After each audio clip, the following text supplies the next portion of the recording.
Polavaram project కనీసం దాని గురించి పట్టించుకోలేదు.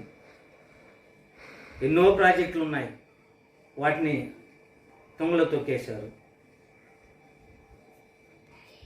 మేము అన్నీ చేసాం, అన్నీ పూర్తి అయిపోయింది అంటున్నారు.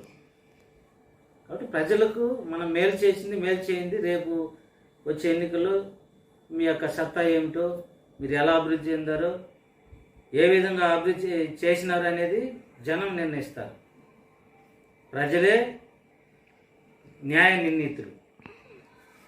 ఓటే నిర్ణయిస్తుంది.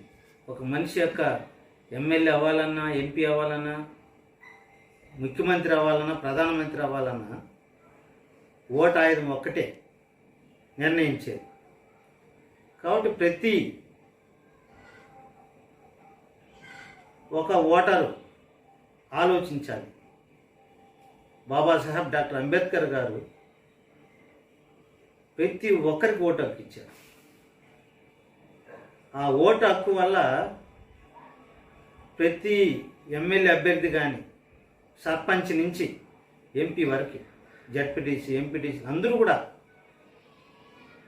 ఎలక్షన్లో పోటీ చేసేటప్పుడు మీ ఇండ్ల కాడికి వచ్చి అడుక్కుంటారు. ఇంకా దేనికైనా అడుక్కుంటారా? ఒక ఓటు. ఆయన ఎంత అద్భుతంగా ఓటు హక్కు ఇచ్చారు. ఆ ఓటు విలువ మీకు తెలియదు. ఆ ఓటు విలువ తెలిస్తే మీరు గొప్పలు అవుతారు. ఏ రోజైతే ఓటు విలువ తెలుస్తుందో ఆ రోజు ప్రతి వ్యక్తి అభివృద్ధి చెందుతాడు, ప్రతి కుటుంబం అభివృద్ధి చెందుతుంది.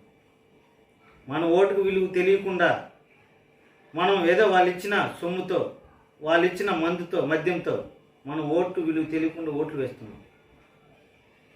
మన ఓట్లతో వాళ్ళు కోట్లు ఆర్జిస్తున్నారు, మనకు తూట్లు పొడుస్తున్నారు. కాబట్టి ప్రతి వ్యక్తి ఈ రాష్ట్రంలో, ప్రతి ప్రజానీకం ఓటేసే ముందు మంచి నిర్ణయాన్ని తీసుకోవాలి. ఎవరు మంచి చేస్తారు, ఎవరు మనం అభివృద్ధి చెందడానికి ఎవరికి ఓటేస్తే అభివృద్ధి చెందుతాం, మన కష్టాలను ఎవరు తీరుస్తారు, మన కన్నీటి బాధను ఎవరు తీరుస్తారు. మన ఇంట్లో 10 మంది ఉన్నారు, 10 మంది నిరుద్యోగులు ఉన్నారు. ఈ నిరుద్యోగ సమస్యను ఎవరు పరిష్కరిస్తారు అని ఆలోచించి ప్రతి ఓటరు ఓటు వేయాలని ప్రతి ఓటర్కి నేను ప్రాధాన్యపడుతున్నాను. మీరు ప్రతి ఒక్కరు కూడా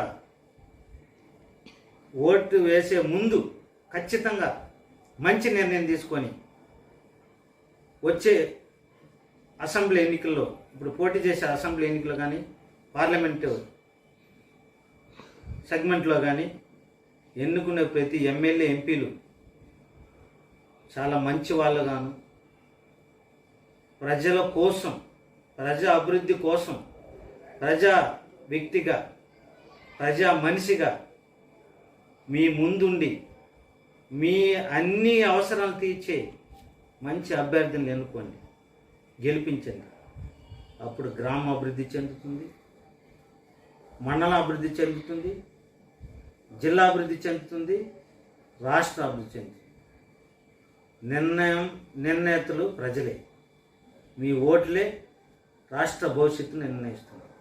కాబట్టి ప్రతి ఎస్సీ, ఎస్టీ, బీసీ, మైనారిటీలు మీ యొక్క ఓట్ల విషయంలో వేసేటప్పుడు ఆలోచించి మంచి అభ్యర్థులను ఎంపిక చేసుకొని ఓటు వేసుకున్నట్లయితే మన ఎస్సీ, ఎస్టీ, బీసీ, మైనారిటీలు అభివృద్ధి చెందే అవకాశాలు మెండుగా ఉన్నాయి. ఇప్పటికైనా మార్పు రావాలి. ఓట్లు ఖచ్చితంగా మార్పు రానిది మన జీవితంలో కూడా మార్పు రాదు. ఏ రోజైతే ఎస్సీ, ఎస్టీ, బీసీ, మైనారిటీలో ఓట్లు మార్పు వస్తుందో బహుజన జీవితాల్లో అన్ని మార్పులు వస్తాయి. పేదవాడు మధ్యతరగతి వాడు, మధ్యతరగతి కోటీశ్వరుడు అవుతాడు. సో రాజ్యాధికారం మన చేతిలో ఉంటుంది. కాబట్టి ఓటు అనేది మీరు తేలికగా తీసుకోవద్దండి. దేశంలో బిచ్చగాడికి కూడా ఓటు ఉంది. ఆ బిచ్చగాడిని కూడా వెళ్ళి మనం ఓటాడు. అంటే ఓటు విలువ ఎంత విలువైనదో మీరు తెలియదు. ప్రతి ఓటరు ఓట్లతో సమానం. ఒక ఓటు ఆలోచించి మంచి నిర్ణయం తీసుకొని మంచి అభ్యర్థులను మీరు గెలిపించుకున్నప్పుడే మీ జీవితం మీరు గెలుపు పొందుతారు. మీరు అభివృద్ధి చెందిన వారిని అభ్యర్థులు ఎంపిక చేస్తే మీరు అభివృద్ధి చెందారు. ఇదే లాజిక్. కాబట్టి జై భీమ్సేన పార్టీని కూడా మీరందరూ కూడా ఆదరిస్తే అభివృద్ధి చెందుతారు. మిగిలిన పార్టీలు మీరు ఆదరిస్తే మీరు అభివృద్ధి చెందరు. వారు పెట్టుబడిదారులు పార్టీలు పెడతారు. పెట్టుబడిదారు ఏం చేస్తాడు? ఆ యొక్క పెట్టుబడి తీసుకునేదానికే అతను కృషి చేస్తాడు, సంపాదించుకోవడానికి వస్తాడు, అంతే. డెవలప్మెంట్కి రాడు, అభివృద్ధి చెందదు. ఒక ఓటు విషయంలో మాత్రం మీరు డబ్బుకు లొంగవద్దండి.